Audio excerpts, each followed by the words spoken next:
At what point to hire somebody for your business? I'm going to be giving you guys some personal advice and some things that I've figured out over the years owning multiple businesses and just wondering when is a good time to hire somebody to help me run this business better, right? And so I'm going to be breaking down the steps of the business and the growth of the business and when you actually get to becoming to need somebody to help you run your business better.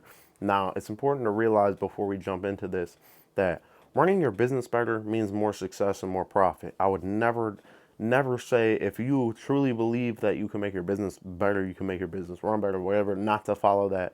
Because if you maybe if everything that you're doing doesn't line up with what my recommendations, but you still want to hire somebody anyways, then maybe you should go ahead and do that. You know what I'm saying? If you ever believe that it will help growth, I will never doubt it. But I'm just gonna give my guidelines and my personal opinion on when it's best to hire somebody to help you grow your business.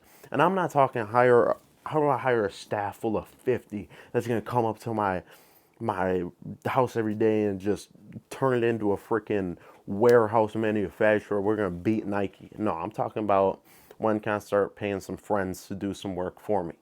So let's say you started this business, right? Now, this was me really in the beginning with my shoe reselling business. Okay, so you just started this business. You're not making a ton of money off of it, but you started this business and you can see that it is growing, right? Now you see that this is growing. You don't know what other things you could do to scale it, but then eventually you do come up with this one magical solution that seems to help you scale your business a little bit more, right?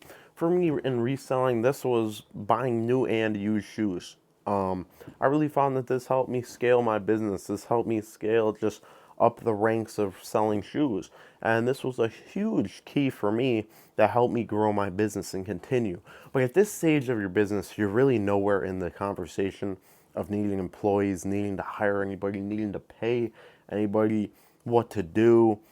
You're really not even in that conversation yet, right? So if you're in that spot and you think you're making a little bit of money, should I hire somebody to make the business go better? I would say definitely not. That's just my personal opinion. Because if you're just thinking like I'm a little bit profitable, will hiring somebody help me make more money? No. You need to understand the principles of hiring somebody. It is like I said in some of my other videos, Alex, his last name starts with an H, don't know how to pronounce it. He says the 201 level of thinking is doing what you do just regularly, just doing it done, wasting your time, right? The 301 level of thinking is starting to pick only the things that you can do to manage your time better. And then the 401 level of thinking is paying somebody to do those things for you so you can maximize your time the most, right? But at this stage, you are still honestly at the 201 level of thinking, where it's just like you're just doing things, you're just putting the time in and getting out what you get out, right? You're not cutting anything because you're still in this growth process of this business. There's no reason to need to hire anybody at this point. There's no reason to even consider it. You know what I mean?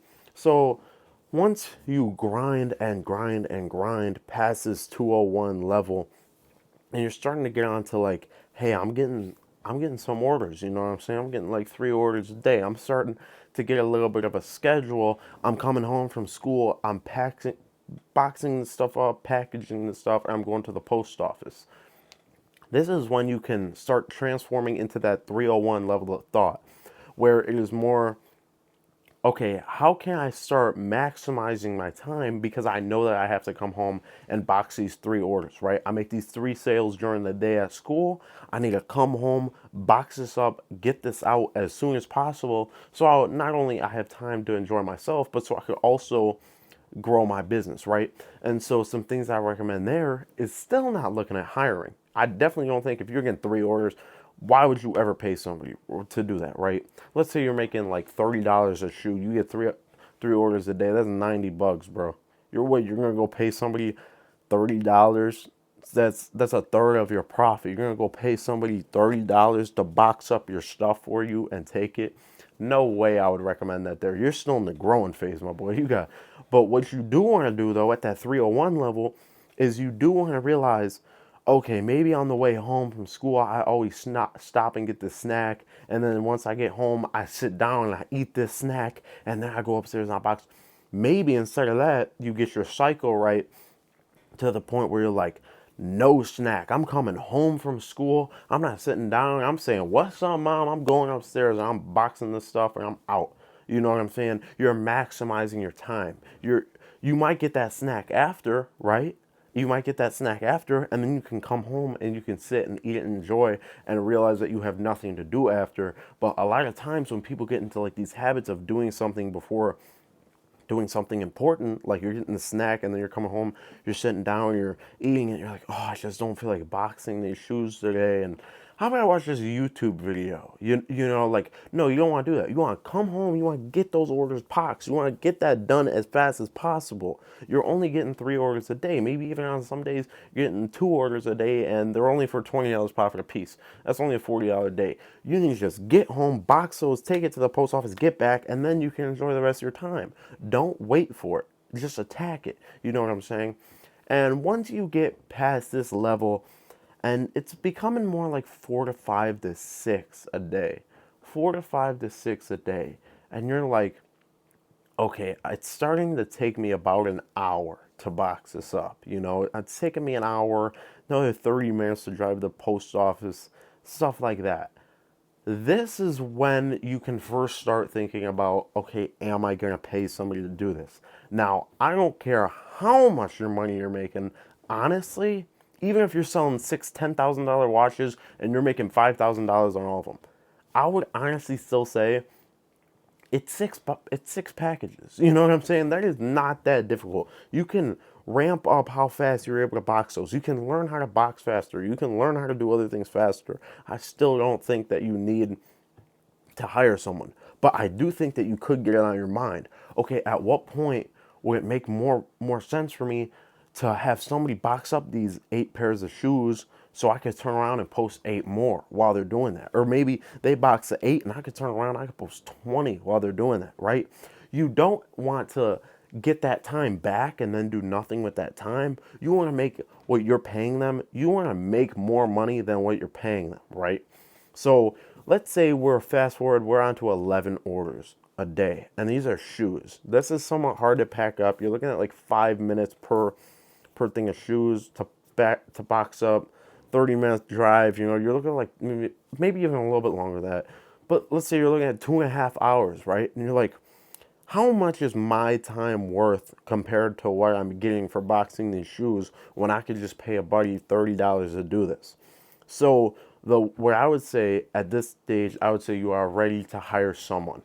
And when you're at this stage ready to hire someone, I would say it's super important that you realize while this person is doing this 2.5 hours of work that I would need to be doing, I'm going to do something else that might be a little bit easier, but it's going to maximize my return. So with this person working for me, how I was able to sell 12 shoes a day, and while I was posting them, I was sitting in school, I was coming home, I was boxing, whatever. While so-and-so was boxing these shoes for me, I'm going to be posting 20, 30, 40 more pairs than I normally would be. And you're just going to hammer that. And you're going to have them work harder for your dollar than you're working for yourself. You see what I'm saying?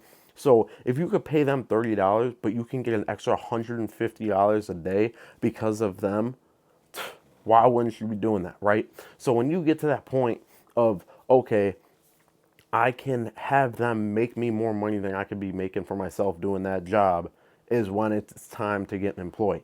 And that's really the story of how all businesses started, right? They started doing everything by themselves. Then they need a shipper, right? So this is my best example of what, like shoes. You need a shipper, right? You need somebody to help you ship.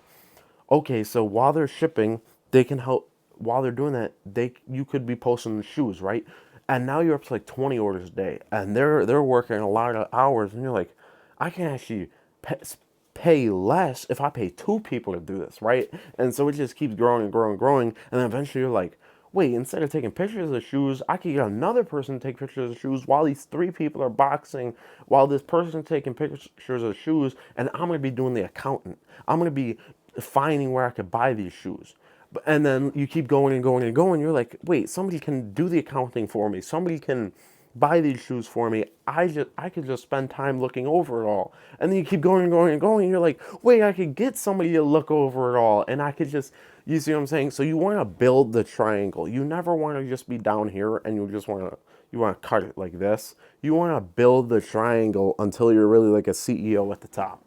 So that is, might have went off a little bit there, but I was just talking about what point to hire. And that is my best advice to anybody looking to hire. You have a small business that's thriving, congrats to you. That is my personal advice on when to hire somebody to work for you. So go ahead, like, comment, subscribe. Let me know what you want to see next. And that's Blake Wendt signing out. Peace.